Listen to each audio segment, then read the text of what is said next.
प्यारे दोस्तों, चलिए आज सुनते हैं मूर्ख गधे और चालाक लोमड़ी की कहानी। एक छोटे से गांव में एक धोबी रहता था। उसके पास एक गधा था।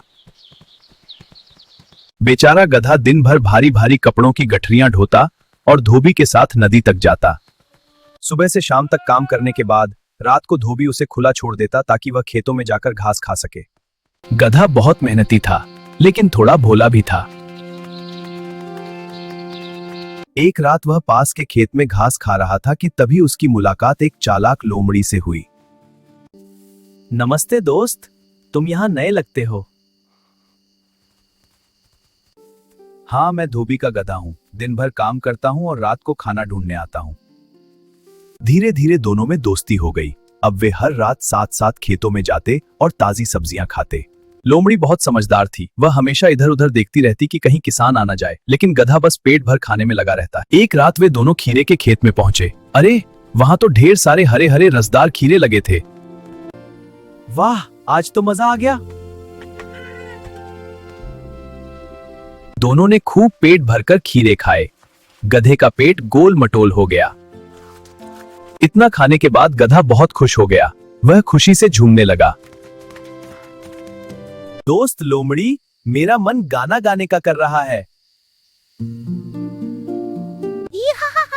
अरे पागल मत बनो, अगर तुम गाओगे तो किसान जाग जाएगा और हम पकड़े जाएंगे। तुम समझती नहीं, मेरी आवाज बहुत मधुर है, सब सुनकर खुश हो जाएंगे। यह जंगल नहीं, खेत है। यहाँ गाना खतरनाक है।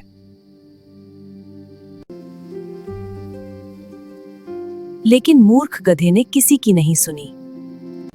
क्या हुआ मित्र? ढेर चोर, ढेर चोर, ढेर चोर।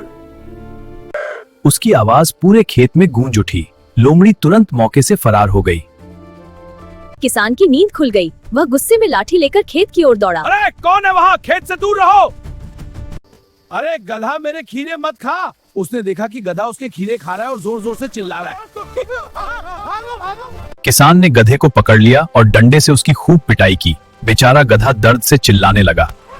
फिर किसान ने सजा देने के लिए गधे के गले में एक भारी लकड़ी का लट्ठा बांध दिया ताकि वह भाग न सके।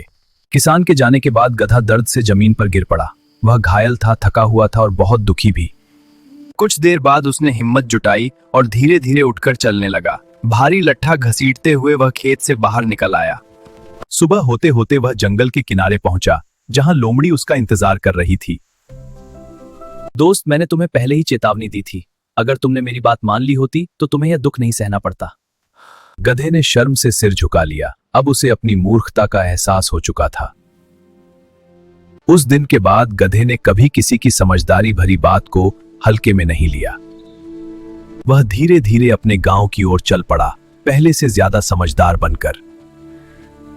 कहानी से सीख है कि बुद्धिमान की सलाह माननी चाहिए। घमंड और मूर्खता हमेशा मुसीबत लाती है। कहानी को लाइक, शेयर, सब्सक्राइब करें और अपने दोस्तों से भी शेयर करें। हाँ बिल्कुल, जल्दी करो।